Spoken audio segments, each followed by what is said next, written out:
Hello! So, in this video, I'm going to be reading a book called Farmer Don's Amazing Tree, and it's by my beautiful grandma. Okay, let's read. Farmer Don and his wife, Farmer Doris, lived on a farm with many fields. They loved their little farm. It was truly a gift from God. They thought their farm was such a special place that they couldn't keep it just for themselves. It was something to be shared with others too. Here's a picture.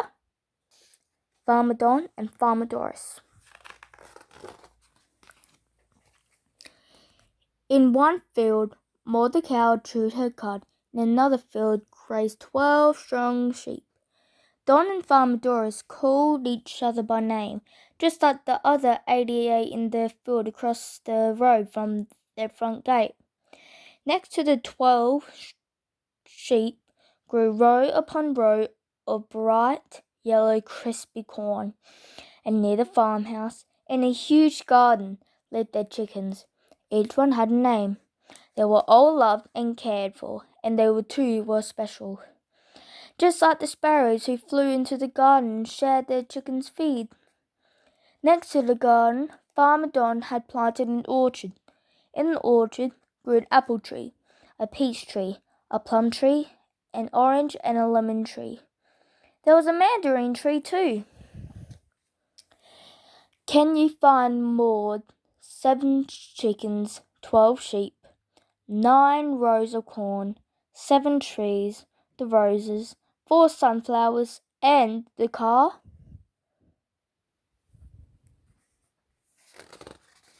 You can pause the video if you'd like.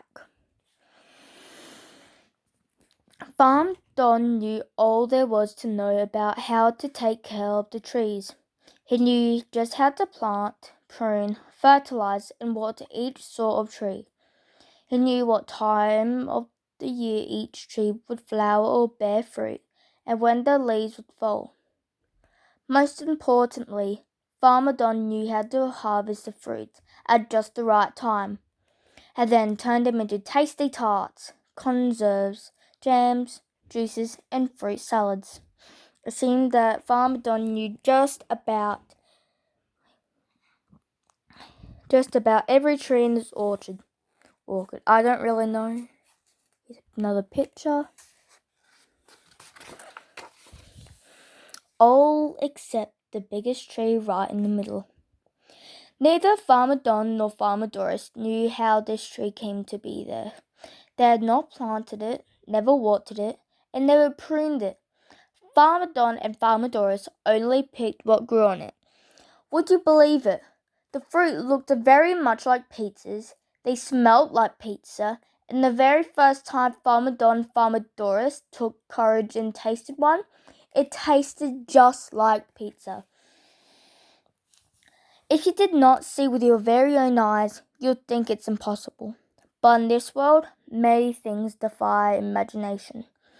These were surely the tastiest and most tantalizing pizzas that you can ever imagine. Here's a pizza tree. Every Monday, they would pick one pepperoni pizza from the tree. On Tuesdays, there were always 2 Hawaiian pizzas ready to be picked.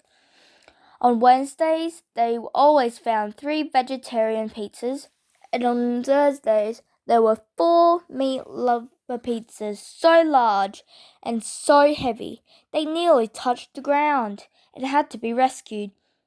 Finally, on Saturdays, Farmer Don and Farmer Doris found 2 of each kind of pizza. Which days of the week were there no pizzas? I'll give you a few seconds. Fridays and Sundays.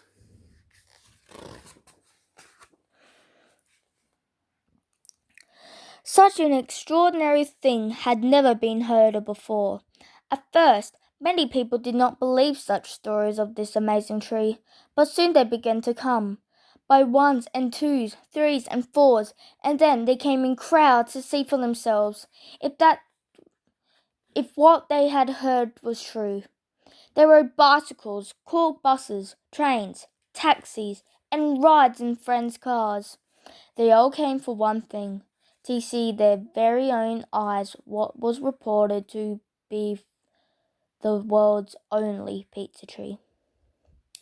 Every day they came, and with their cameras and DVD cams, and they lined up at Farmer Don and Farmer Doris's rickety, rusty iron gate. When it rained, they wore gumboots or galoshes, sweaters and scarves, carried umbrellas, and slurped soup or hot chocolate from cardboard cups. On hot days, they wore shorts and t-shirts, sipped sarsaparilla, and licked lemonade ice blocks or ice creams. Most of the people wanted more than a look. They longed to sample the pizzas picked from Farmer Don and Farmer Doris's pizza tree. At first, Farmer Don and Farmer Doris wondered how there would ever be enough to satisfy every person who came to visit. But even though it seemed impossible, they did what they always did. Farmer Don and Farmer Doris thanked God for the food and did their best. Farmer Doris painted a notice on a large wooden board, and together they hung it on a rickety, rusty garden gate for all those who came to see. Bite-sized tastings while pizza lasts. Regards, Farmer Don and Farmer Doris. Each day they would pick 1, 2, or more pizzas, cut them up into bite-sized pieces, and place them on large trays near the garden gate. Amazingly, it did not seem to matter which day of the week it was, nor how many people came and tasted. Whether they arrived early or late in the day, there was always more than enough for everyone who came to taste and see. And when the last visitor left at the end of each day, Farmer Don and Farmer Doris had enough leftovers to feed the chickens and keep some for supper. Most people were happy to have sampled even just a bite of pizza from the world's only known pizza tree. Most people went away oohing and ahhing and licking their lips, patting their tummies, smiling and praising the wonders of the pizza tree, and the generosity, kindness, and patience of Farmer Don and Farmer Doris. But that was most people, not all people. One hot day in the middle of summer, among the many people who lined up at Farmer Don's rickety rustic garden gate were 2 unusually dressed characters. Unusual for sightseers, that is. They wore gumboots, overalls, and beanies, and sipped hot coffee, not sarsaparilla. While they waited for their turn, see the pizza tree and take a tiny taste, they took no photos, and after their turn they went away as everyone else licked their lips, patting their tummies, smiling and cooing, and praising the wonders of Farmer Don's and Farmer Doris's pizza tree, but not the generosity of Farmer Don and Farmer Doris. Surely the pieces for tasting were a trifle too small, and not quite enough to help one savour the sumptuous flavours of such an amazing food. They sniffed and snorted. Too small. How mean. That night, Farmer Don and Farmer Doris had milked Maud, fed the chickens, collected the eggs, and counted the sheep. They each showered, then supped on potato salad and pepperoni pizza. Then, dressed in their singlets and silky pajamas, they climbed into bed, closed their eyes, and thanked God for each other, their farm, the animals, and visitors for another day. Without a blink, Farmer Doris fell asleep, but just as he started slipping peacefully into slumberland, Farmer Don was startled by a strange noise. It didn't sound like the gentle buying. It didn't sound like the gentle mooing of Maud the cow. It didn't sound like the gentle buying of their 100 sheep. Nor did it sound like the cackling of their many hens. It sounded mechanical, and at the same time it sounded like thuds. Who would be visiting at such a late hour? Being very careful not to wake Farmer Doris, Farmer Don sat up quickly, slipped into his boots, and bolted for the back door to see what was causing all the fuss. Firstly, he checked Maud, who was mooing madly. Then he looked at his 100 sheep, all seemed very despite their bleats. Lastly, he saw to it that the chickens were safe. All seemed well. But as Farmer Don walked through his orchard to go back to the house, he caught sight of 2 people dressed in gumboots, overalls, and beanies, standing under the pizza tree. One had a chainsaw and was trimming branches from the tree. The other had a shovel and was digging around the tree. The pizza tree was in peril. But what was to be done? Help was needed. Farmer Don ran to Maud, who nudged open a gate and followed Farmer Don to the field. With his 12 strong sheep, they jumped the fence one by one and joined Maud and her master. Lastly, the hens hopped off their roots and hurried to join Maud, the sheep, and Farmer Don. As they moved quickly and quietly to the orchard, they made their plan. When they arrived at the orchard, they moved fast and furiously. Maud mooed loudly, and for as long as she could breathe out one long breath. The sheep, baaing and bleating, forming a circle around the pizza tree, and the intruders then marched around and around without stopping or leaving a gap or way of escape.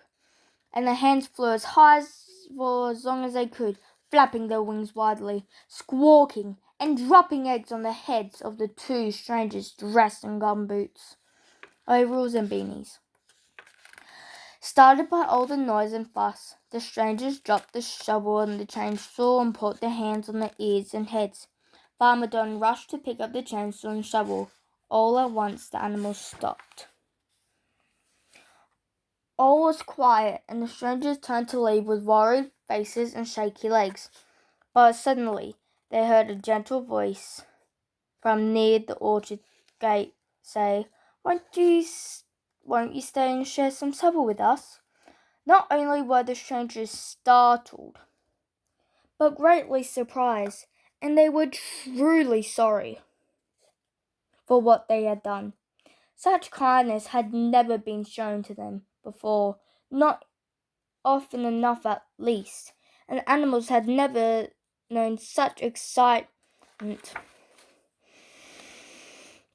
Farmer Don and Farmer Doris were very grateful. They thanked each animal profusely, patting their heads, and prepared supper for their loyalty and help. The animals and Farmer Don, Farmer Doris, and their newfound friends Matt and Zach partied, munching on pizza and sipping sarsaparilla till midnight. Seated beneath the amazing tree, each one shared in their own way about how to scheme to steal the world's only pizza was turned to good and how strangers became friends through kindness. What an amazing night, all because of an amazing tree, amazing kindness, and help with amazing friends.